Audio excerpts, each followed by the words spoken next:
Okay, well, welcome again, everybody. It's a tremendous joy to see everyone here and just to look forward to the networking and connecting that we're all going to get to do. Um, so thank you so much for being here.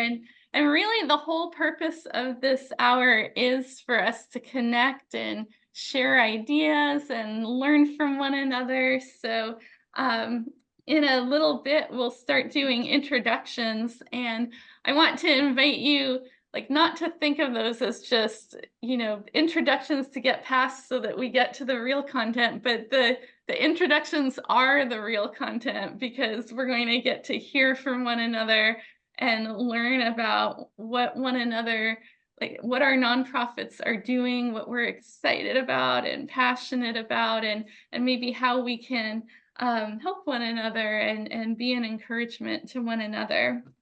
So I'm going to put in the chat um, an invitation for how I would like us to do the introductions.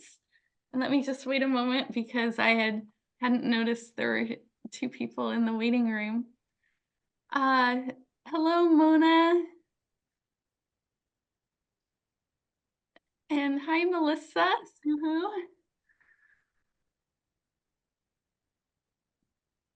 Here I am. Good morning. Hi. Hey, and hi, Sabrina. Hi, good morning. Good morning. All right, so we're just getting started. We are hoping to record this. I didn't get to ask the people who just joined, so um, please feel free to message me if you have any concern about having this recorded. Um, so I'm going to put in the chat how I'd like to invite us to introduce ourselves. Whoops, sorry. Okay. So I'd like to invite us, as we introduce ourselves, to share your name, the name of your nonprofit organization, share just a tiny bit about the heartbeat of your organization, one thing that excites you that is currently going on in your organization, and then one challenge or next step. And I'll do this myself, and I'll invite each of our Enhearten team members to do this briefly as well, and then I'll invite all of our amazing microgrant recipients to do this as well. And as I shared a moment ago, this is the heart of this meeting for us to get to hear from one another. So I invite you to just enjoy hearing about amazing organizations and meeting amazing people from who have nonprofits and projects happening all over the world. Hi, Carrie. Hi, how are you? Good. How are you? I'm good. Welcome. Thank you. Okay. We're just about to get started with introductions, and I put a prompt in the chat. I'll put it there again so that Carrie, you can see it as well. So I'll start by introducing myself. So my name is Jenny Swickus. I've corresponded with most of you, but I'm meeting some of you for the first time today, which is a joy. I founded Enhearten Unseen Leaders. We incorporated in 2021.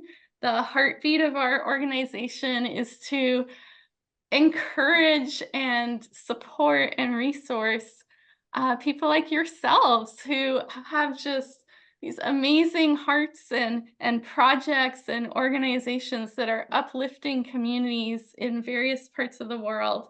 And maybe some of us, myself included, have at times felt overlooked or just not really encouraged. And we want to be a nonprofit that encourages people in all that you're passionate about doing and all that you feel called to do.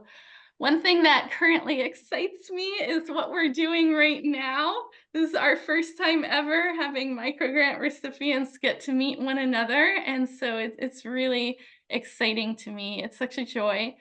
And for our own organization, one challenge or next step is that we want to be able to expand our microgrant program as well as our other programs. And we're just beginning to work on becoming grant ready and then to begin applying for grants. And that's certainly a challenge. So that is a next step for us. So I want to introduce the rest of the Enhearten team and invite the Enhearten team to briefly introduce themselves. Dr. Cheryl Love, could you introduce yourself? Thank you, Dr. Swickus. I am Dr. Cheryl Love. I am the Vice President of Enhearten, and Dr. Swickus has just done an amazing job talking about our organization and the things that we are doing and we're excited about. I just will say that one of the things I'm very proud of is I've been on this journey with Dr. Swickus from the beginning. When she started thinking about this organization and what it could be, I was there with her. And so I always like to use the analogy from a seed planted into the ground. We are now a tree fully blooming with beautiful flowers and continuing to try to make an impact, not just in the US, but globally. So that's one of the things that I'm excited about as we continue to try to help others have positive impact in their communities. So thank you, Dr. Swickus. Thank you. And in another part of my life, I am a mathematics professor at a local university, and several of our board members are academics and PhDs and doctors. But please, you don't have to call me Dr. Switches, you all, so please feel free to just call me Jenny. I can't help. I have to do that. I have to acknowledge, but yeah, I call you Jenny. That's so just know you guys get into.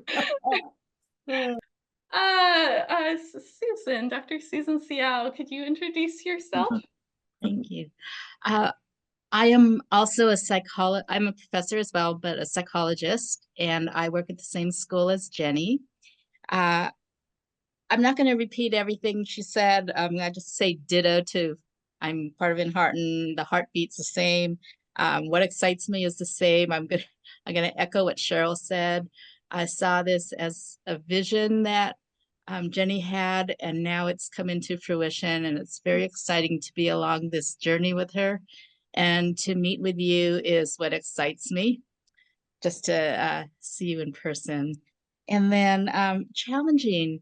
To me, I want more people to know about Enhearten. And I think all of you, now that you're acquainted with us and you'll know more about us today and what we do, my hope is that more people who could see their dream just given a little boost by a grant from Enhearten, that would just be a fulfillment of a dream to me, just to see the word spread. Thank you so much, Susan. Richard, Dr. Richard Martinez, could you introduce yourself? Yeah, so once again, thank you, Jenny, and your leadership, and Cheryl for really coordinating the inspiration that went into Enhearten. And so I would echo the same sentiments. Welcome to everybody this morning or wherever you are in the world. And I just wanted to actually put out there how inspired I have been in the interviews. And I've met some of you already through the Zoom interviews. And I left those interviews so excited and feeling the heartbeat that you were sharing and that we can be a part of. And it reminds me of a quote from Donna Markova. She has a beautiful book called I Will Not Die an Unlived Life. Mm-hmm. I'm going to paraphrase this favorite quote of mine. She says that you know you're on purpose when the gifts you were given are braided with the needs of the world. Mm-hmm. The gifts you were given are braided with the needs of the world. And that's what I feel from you as our Enhearten recipients, but also within our own board and with the vision that Enhearten has had over the past few years. And so we're really very blessed that we're here with you and seeing your work truly blossom. Thank you so much, Richard. Richard, could you possibly put the name of the book and the author's name in the chat? Yes, I will. Thank you so much. I haven't heard of that book before and would love to read it. Sure. Uh, Melissa Suhu, Dr. Melissa Suhu, could you introduce yourself? Yes, good morning, everybody, and thank you for coming. So I've been on the Enhearten board, I think, for like a couple years now. I think one thing that has excited me about being part of this nonprofit is being able to get to know and I don't know if network is the right word, but like get to know and connect with the fellow board members, because I think that we're also unique and have different insights and strengths. And it's really wonderful, like people who I wouldn't necessarily work with or communicate with so closely and even get to know in my regular life. That's been such a blessing. And I think coming out of the pandemic and that whole time of our lives, you know, it's really exciting to see all these projects kind of restarting or being created and getting momentum, and that Enhearten is at a place and time where it can support so many different neat initiatives and leaders in the world and in our area and stuff like that. So much like what Richard just shared, it's been wonderful to just hear such creativity and vision and let's just get started. Let's not overthink this. You know, let's just make something happen. Let's mobilize people. It's just really amazing to see people do things to serve the greater good. So for me, I work part-time as a clinical psychologist in my private practice doing telehealth here in California. Thank you so much, Melissa. I love that exhortation to just get started, like not to hold back and wait, but like, you know, if there's something like something you're called to that you're passionate about, like let's get started with it. So I also want to introduce our academic intern, and I wanted to say a little bit about this program. So in a moment, I'll introduce Elliot. He's our academic intern this semester, and our local Cal State school, Cal State Fullerton, has an internship program where students are able to receive academic credit. And it's an unpaid internship, but it provides amazing work experience and leadership experience, as well as academic units towards graduation. And so Elliot is our third intern that we've been it's been such a true blessing having each of our interns over the past year. And I wanted to just share a little bit about that because it's likely that your local state university might have a similar program or a local private university. And it can be an amazing way that is just like a win-win-win. Like it's wonderful for the student and for the organization, as well as for like everyone who gets to benefit from the work of the intern. Hi, Ruth, welcome.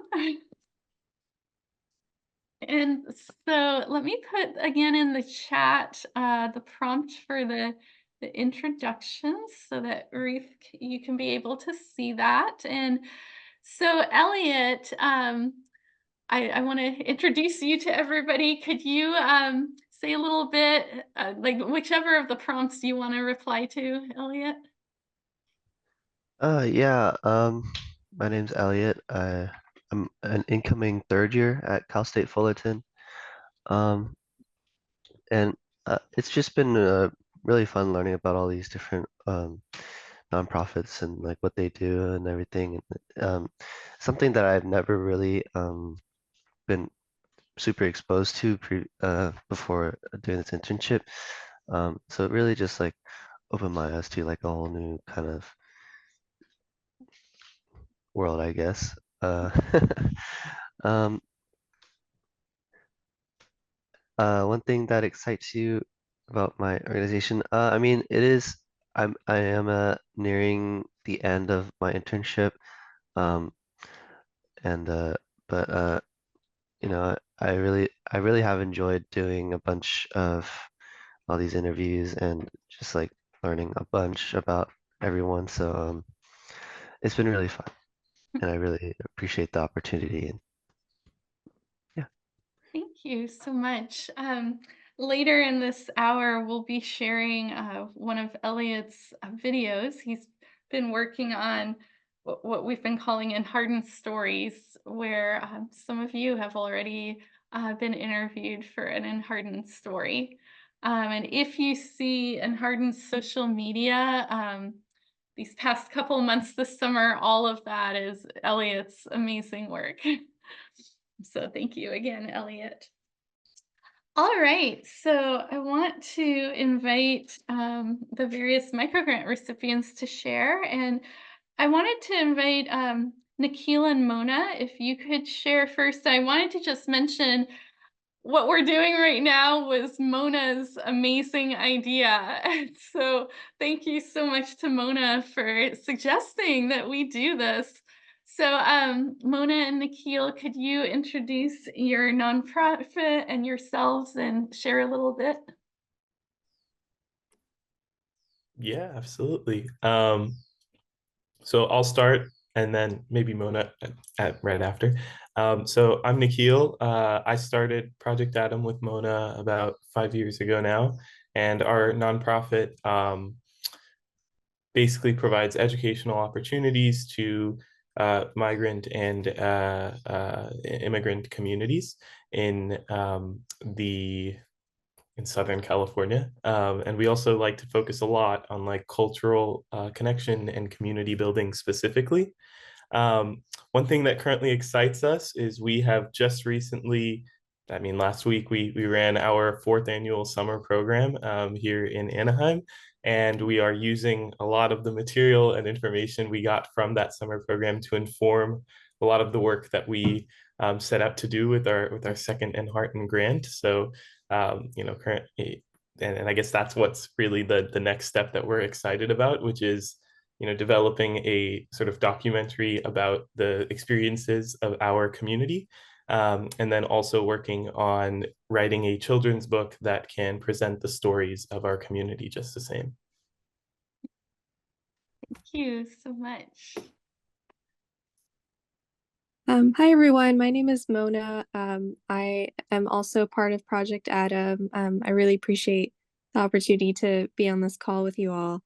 So as Nikhil said, we just wrapped up our summer program, which was just amazing. The kids had a lot of fun, and as always, it was so nice to see them. And we've been working with the same group of kids for a few years now, so seeing them grow up has been really just special to see. And I'm really excited for the documentary that we have coming up. And I guess we're also going through a bit of a transition. I'm going to be starting law school soon, so we're trying to have other members take on more responsibility in terms of planning our monthly workshops. And we've seen a lot of great initiative from our members, both from our high school chapters and other board members. So that's been really exciting, and I can't wait to see how the documentary turns out, as well as the children's book. And none of this would have been possible if it weren't for Enhearten's help. So thank you. Oh, thank you so much. Some of us on the board of Enhearten had the joy of visiting Project Atom's summer program, I think 2 years ago.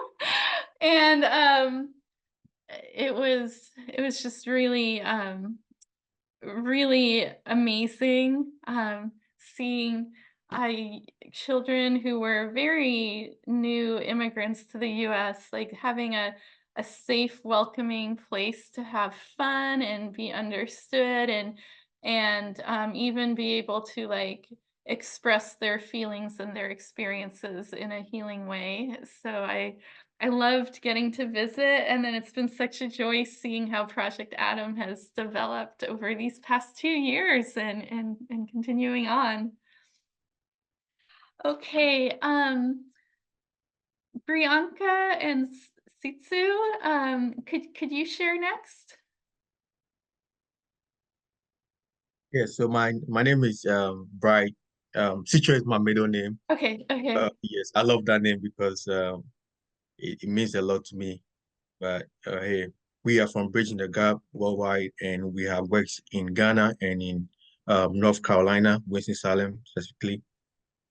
And we are more into providing educational materials to students who do not have them. And we are also into empowerment for young women as well. And we provide scholarships for students whose parents cannot provide them with fees and all that. So currently we have like 3 students, one in a medical school, one who has just graduated, and we are so excited that he's just about to graduate.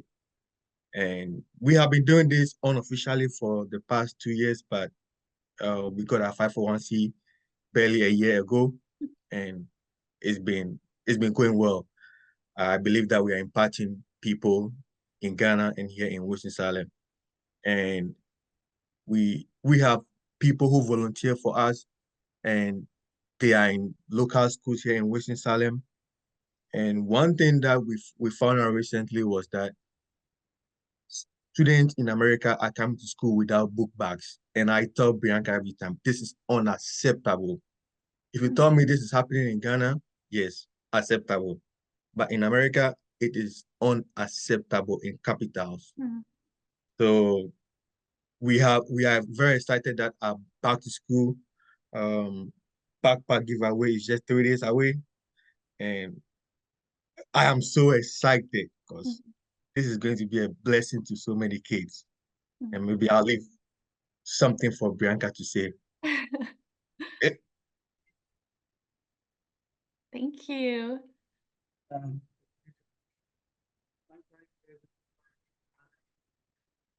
Brianka, I think you might need to be closer to the microphone. Let me turn it this way. Can Okay, you hear me? yeah, that's Okay. much better. My name is Brianka Adams, and I'm the executive director of Bridging the Gap. It's a great vision to do this, and I've just kind of helped along and done some operational things. But like you said, we haven't done many. We've done some things without paperwork, but our first big project here in Salem will be this Saturday. We're doing a backpack giveaway. That's considered low income, so we'll do backpack giveaway, school supplies, as well as provide lunch and drinks for the participants here. So we're really excited about that, and we're also really excited about our design and we provide pads.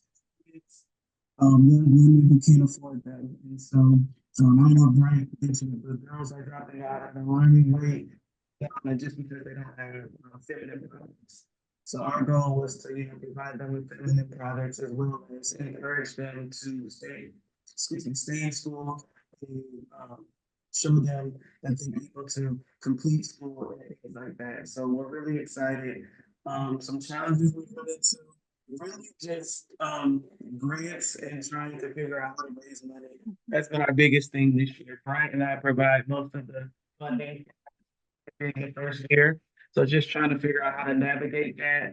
And we also have full-time jobs. So that's a difficult process in the first year. But it's also, like you said, it's really rewarding.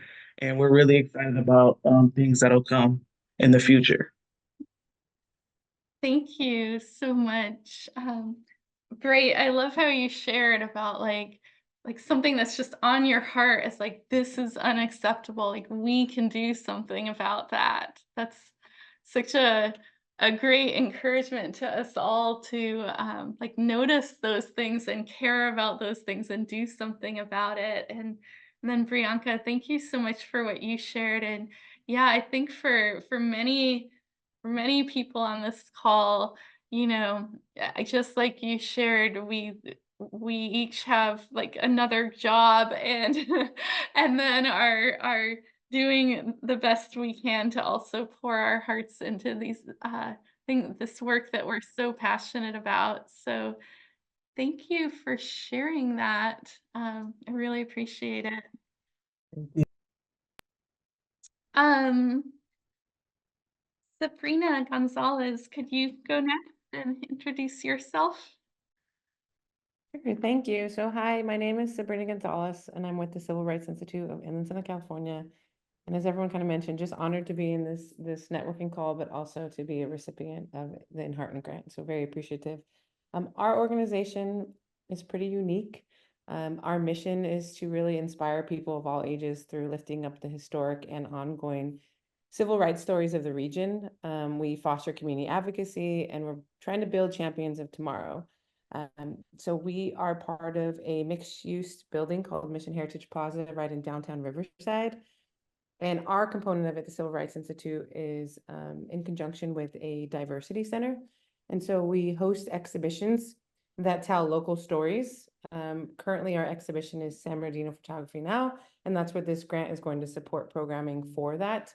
And it's telling the truth, allowing people to flip the narrative from San Bernardino. Typically, people tell them what their story should be.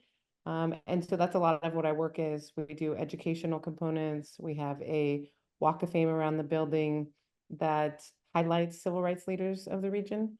And the reason why we mention like championing tomorrow and the leaders of tomorrow is that we want to be recognized as a living enterprise based in history, because we need to continue to have important and tough discussions. Last night we had the camera as a weapon panel, and we had folks come in to talk about highlighting stories and talking about, positively criticizing and working together for solutions. And so we're just excited to be a part of it. And we're hopeful to be a voice of the region and a hub of sorts. We have a media center that we do oral histories and things like that. So we just really want to keep highlighting these stories, but say that there's still more work to be done. And we want the community to win as a whole. So we're hopeful that we can keep uplifting those stories. So. Thank you so much, Sabrina. Since we're local, some of us from Enhearten were able to visit your current exhibit and for the opening, and it's beautiful. Like the exhibit is beautiful, and then also just profound in like highlighting injustice, but also highlighting like people's beautiful humanity and like the hope and just uh the amazing human beings that are shown in the exhibit. So yeah, it was such a privilege to get to be there and to experience your current exhibit.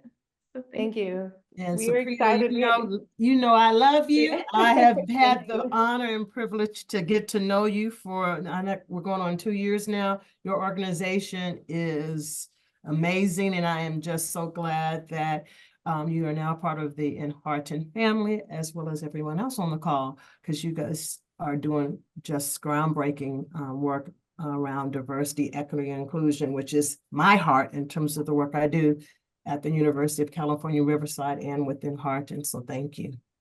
Yes, thank you. We are proud to say 2,000 folks in the month of June came to see the exhibit, which is our biggest numbers yet. We had an opening of 350. Our space is only supposed to hold 114. So to just, to see that need for it is very exciting. And I'm hopeful that we can partner with folks. Some of these artists have never been highlighted, and they've never been paid to be highlighted. So even to be on a panel last night, and we make sure to pay artists and try to when we can. And the money that you're giving us is allowing to continue to tell these stories and to tell them from their perspective. So just very, very grateful. Thank you. Thank you so much. Carrie, could you go next and introduce yourself? Hi, yes, I can. I want to repeat, I just thank you so much for the grant and what you've been able to help us do. I'm Carrie Reichertz. I'm a lawyer turned missionary, Mona. So I went to law school, and now I'm a voice to the voiceless girls of Pingo, Kenya. So we do a couple things. We fight sex trafficking. We also help babies, saving the lives of babies. A lot of babies are either aborted or left abandoned on the side of the road because of sex trafficking and because of not meeting the needs of women and children in the area that we work. So that's what we do. Our big goal, though, and what we're using our grant for is ending poverty for women and children in Vipingo, Kenya. So we started a few businesses and we used our grant to get a sewing machine and a couple other things for our tailoring business that we started this year to empower women, not only emotionally and spiritually and all the educationally, but also financially, because if we don't get them that financial support, they're going to end up back right where they were when they came to us. And so that's what we do. What excites me is just the stories of transformation, not just, but the stories of transformation. I mean, our girls come to us a lot of times not even able to recognize their own name if I wrote it for them, but they leave us starting a business and able to support themselves and their babies. And we do that in 3 years. And so there's just miraculous transformations that happen in so many levels, in so many ways. And so that excites me. Challenge would be more leaders. And of course, the need is so great. And so that idea of if we had more leaders, we would be able to do more, expand into more businesses, do all of those kind of things to support women and children in Vipingo. And I would invite anyone that wants to come to Kenya with us. We mentioned visiting projects. We're available. Thank you so much, Carrie. Oh, okay. And Brianka and Brait, or Brianka had to leave, but Brait, you're staying on the call? Okay. Okay. Yeah, Carrie, thank you so much for sharing that. Yeah, I've spent time in several countries in Africa and just have a love for the people the friends I've gotten to know there, and I really appreciate how you're helping women with literacy and job training and encouragement and uplifting. And so thank you for sharing about your wonderful project. Melissa Brown, could you introduce yourself? Yeah, well, thanks everyone. And thank you, Enhearten, for your kind giving. And I'm Melissa. I oversee Acacia of Hope. We serve primarily in Kenya, Africa. So I will accept your invitation to go to Kenya. Actually, to go to Kenya. And I'm very excited about that, to check on what the project Enhearten is doing there and a bunch of other things. And so we primarily work in Nairobi, which is for those who don't know, it's a capital of Kenya. And inside Kenya in Nairobi is a slum called Kibera slum. And it's the second largest slum in the world. And that's mainly where our organization works. And we're very holistic in the fact that it's a high poverty area. So we focus on education, clean water, just basically a little bit of everything, because you kind of have to do that in a high poverty area. You can't feed a child and not put them in school, or you put a child in school and they're hungry. So you guys all have noticed that, especially in Ghana, I'm sure you've seen that too. You kind of have to do a little bit of everything. But we're so grateful for partnerships, and I'm really loving this hour we have together, because it's so cool to just be reminded that partnership is what brings impact, and not doing like our own thing, which we get it, right? We're all people that want to do our own thing and be proud of it, but man, partnership is what brings impact. And also hearing from you guys, like, you guys all have hustles, right? We do this cool nonprofit work, but we're all have like side gigs and side jobs. And I also, you can see I'm a teacher part-time online, which is why I have like a child background behind me. So it's just a reminder for us to like keep doing what we're doing. And kind of like what Enhearten says, like beautiful things are growing, and we can focus on that quality rather than quantity. Not that there's anything wrong with a massively large organization, but we're all doing such impactful work where we are. Sorry. Anyway, so that's what we do in Kenya. And our biggest thing I'm really excited about right now is probably our church building.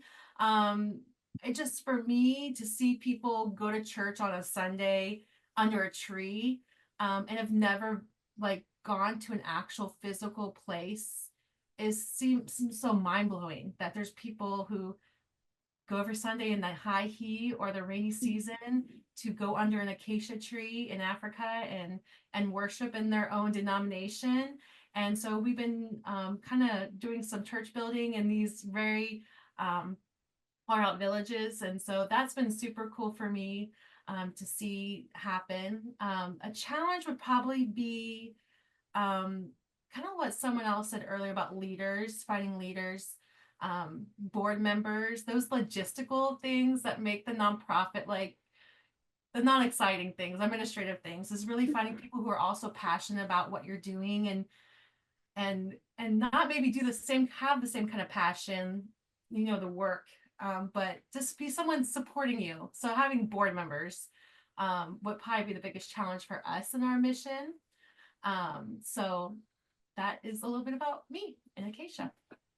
Thank you so much, Melissa. I put in the chat what you shared about partnership brings impact. And even in the challenge you shared regarding board members, like the board members become partners with the organization in such a profound way as well. And I agree that partnership brings it brings tangible help, but also encouragement that is so important. And so anyway, I really like your saying that partnership brings impact. It's so true. It really is. Okay, Ruth, could you introduce yourself, please? Sure. So I'm Ruth Kraft. I am located in South Florida, obviously in the United States. My nonprofit is called Community Calling Inc. And what I basically do is career training for birth professionals. So labor doulas, postpartum doulas, lactation counselors, and childbirth educators. And I give women in the community scholarships to be able to do the training, to start their career doing this work. And then I use funding to be able to pay those doulas to go into the community and do the work for the people who need the services but cannot afford them themselves. There's a lot of people who fall through the gaps. I mean, even so, Medicaid down here actually will pay for doula services. They don't pay very much, but they do pay for them. But there's so many people that don't even have access to that because they either make a little bit too much for Medicaid, or they don't qualify for Medicaid at all. So we have a focus on mostly on getting more Black and brown doulas into the profession, as well as providing services to the Black and brown population. In the United States, we have the highest infant mortality rate and maternal mortality rate in all the industrialized countries. So we lose more, and not only do we lose more moms and babies every year than most other countries that are first world countries, but our government doesn't even require us to give accurate numbers. So it's actually probably much higher than it actually is. But we do know, because of studies, that Black and brown women have a 3 to 4 times higher chance of themselves or their baby dying in birth or the first year versus white women, all because of systemic racism. So our goal is to fight that as much as possible on the ground, trying to get as much support to the people who need it so that they can understand that they do have rights and what questions that they can ask to make better choices for their own health, and understand what's out there and get the support through it. And so that's what we do. So the funding that I used that I got from Enhearten was to be able to pay for 10 of the doulas who I had trained to do an advanced comfort measures training, to give them more advanced skills so that they're more confident when they go and help women through their birth experiences, and also to be able to provide them some tools that they can use to put in their birth bags to take with them and make their jobs easier and that kind of stuff. I think the more we do to support the women who are in the work doing it, the more they're going to be able to go out and help the women in the community to be able to have better, safe birth experiences and reduce postpartum depression as well. Thank you so much, Ruth. You're welcome. You recently sent me some of the testimonials from your recent training, and I watched each one of them, and it was just beautiful and like really clear how the training was impacting each participant with the specific skills, but even like way so much more in addition along with the specific skills, like just encouragement and confidence. And you've shared with me about how this, and you've shared now as well, how this really is changing the participants' lives at the same time as the participants are changing the people's lives that they're serving. So Yeah, I call that the ripple effect that doesn't end, because it's by empowering them. And I think going back to like how important it is to support the doulas going through this.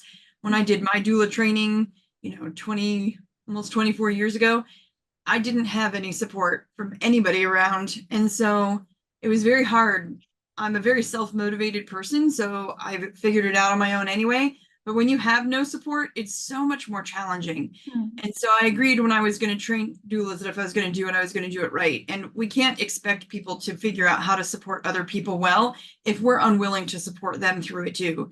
And so while you're right, and yes, I went and I taught very practical things for the training, but the bigger picture of that is that they know that they have support from the community, the people who are offering funding for them to be able to go and do this kind of work. But also from me and the other doulas who were in the training, so that they could then also work together. There's that partnership that goes back and forth, knowing that you're creating that community within that. So they get to go and create careers that not only help feed their families, but give them a better quality of life as entrepreneurs, but they also then get to help the women in their community and empower them. And so then those women then go on and empower their children, because they've learned how they've learned that they matter, and they've learned that like the language that they can use to then empower themselves and their children and then their friends, and it just keeps going. Because when you have that kind of support, it just keeps spreading. You just keep giving it to everybody. Yeah. Agreed. Thank you so much, Ruth. I love your words are like encouraging to us all to like keep going and like recognize the like rippling impact that the work can have. So thank you so much. You're welcome. I think we spend a lot of time focusing on what we're doing immediately, especially when we're looking for funding. But like all of your stories, like it's not just about building the church, which is great. I mean, like that's the project, so it's kind of the start of it.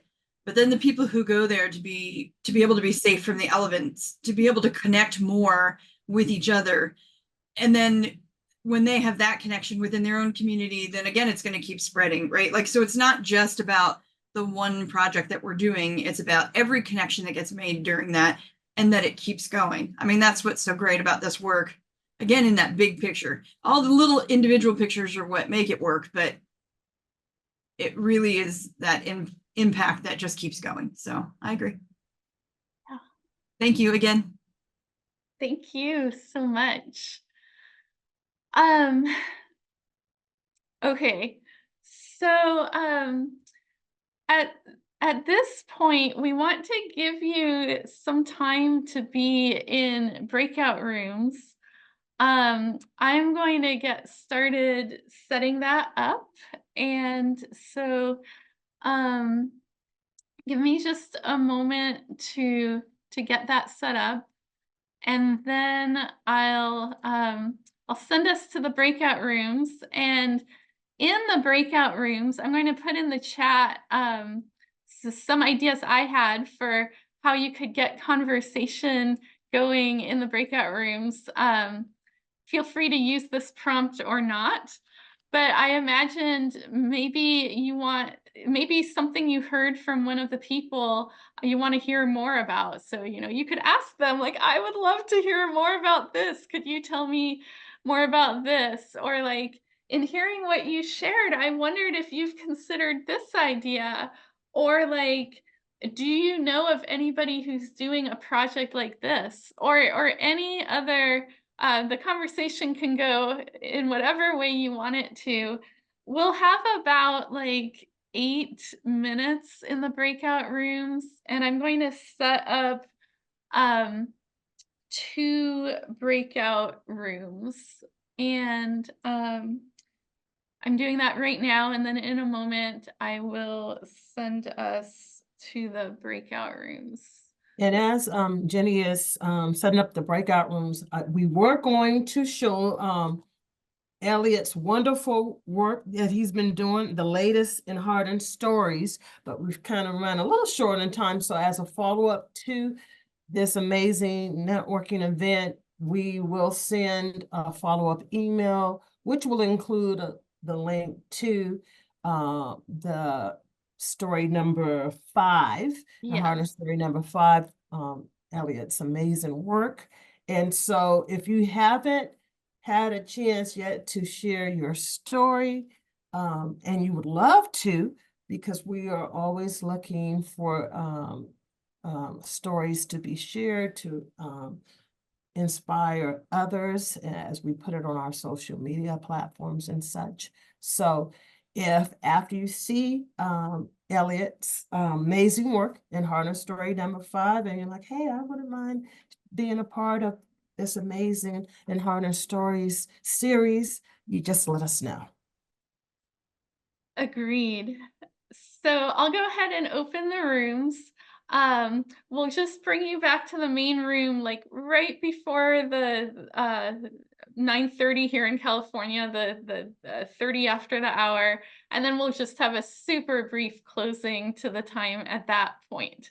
So I'll go ahead and open the rooms and have a wonderful time getting to know one another a little better. Welcome back, everyone. Welcome back. I hope you were able to have a little bit of some uplifting conversation. I know 10 minutes goes by real quick, but we wanted you to get a chance to, in addition to hearing all the different introductions and the amazing work that's happening globally, all of you who are now part of the Enhearten family, we wanted you to also have a chance to have, more intimate conversations. I hope you have really enjoyed this networking event. We plan on doing more of these things because we really know that sometimes when you're, like what I like to say, in the fields, toiling and dealing with the challenges that you face as you try to uplift your communities, it can oftentimes feel somewhat isolating. And so part of what we wanted to do today, and this is going to be one of many. So just know we want to create a space where folks who are doing things to make a difference in their communities can come together, learn from each other, uplift each other, and also continue to get love, support, and encouragement from Enhearten, because our mission is really to help folks unseen and not, who are trying to make a difference in their communities, be able to continue to do great things. And so, as you have heard, you can apply more than once to get a microgrant. Some of you are first-time microgrant recipients. Others, you have already been blessed a couple of times. Just know we are about the business of being able to help and support and provide resources so that you can continue to do the amazing work that you are doing. And so we thank you for being on the call today from different time zones. So whether it's morning, noon, or night, we thank you for being here today. And we just want to continue to say, keep doing the amazing work that you're doing. And we here in Enhearten want to continue to uplift you. So if we can be of any resource, you know, in addition to microgrants, we do other things within our organization. Just know, tap into those resources and share it. Share it. We don't want to be the best kept secret because we want to continue to help and bless people worldwide. So again, thank you so much for being on the call. Thank you for being awesome. Continue to be that light, that beacon in your community, because it is making a difference. And we thank you for what you do. And blessings, and have a wonderful rest of your day. With love. Enhearten. Thank you so much, everybody. Yeah.